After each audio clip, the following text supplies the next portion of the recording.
Assalamualaikum warahmatullahi wabarakatuh. Kita sekarang berada di fasa kawalan pergerakan yang telah dikuatkuasakan oleh pihak berkuasa negara Malaysia, yang mana kesemuanya ini dilakukan demi maslahat kita bersama.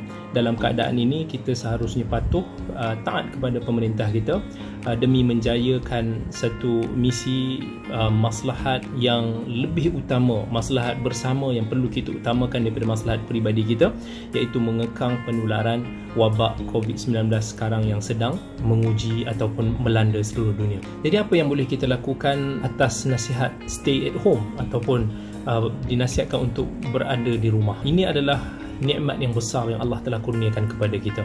Dalam hadis riwayat Al-Bukhari, Nabi sallallahu alaihi wasallam sabda, "Ni'matani maghbunun fihima kathirun minan nas, as-sihhat wal faragh."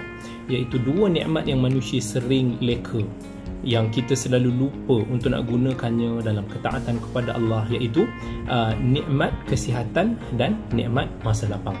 Kalau kita sakit, kita tak akan mampu untuk nak meluangkan masa yang berkualiti dengan sebaiknya.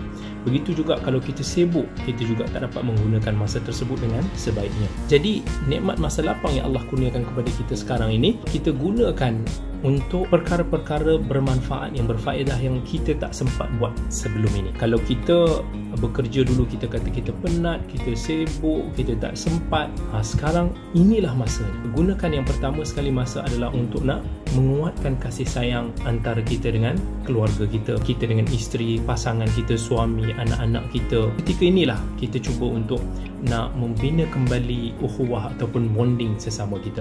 Yang kedua, kita boleh gunakan masa kita ni untuk membaca Al-Quran. Kerana ketika kita bekerja, banyak daripada kita leka, tak sempat nak membaca Al-Quran.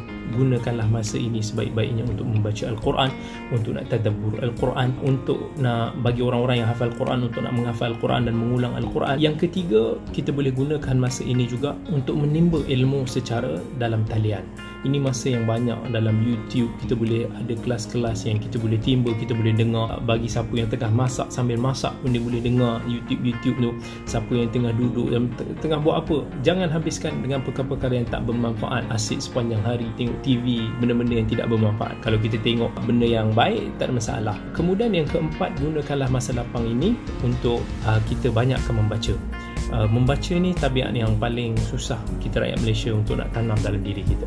Jadi kalau kita gunakan, peruntukkan masa yang sebaiknya ketika kita sedang dalam perintah kawalan pergerakan ini, insyaAllah mungkin dalam tempoh 2 minggu ini kita boleh menghabiskan beberapa judul buku.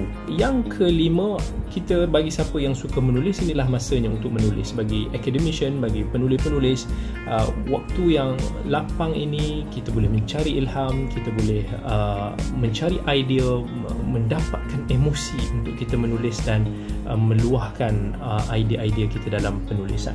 Jadi insya-Allah kita gunakan masa lapang kita sebaik-baiknya. Moga Allah berkati kita semua, waktu kita semua, dan Allah kurniakan kita nikmat kesihatan yang baik.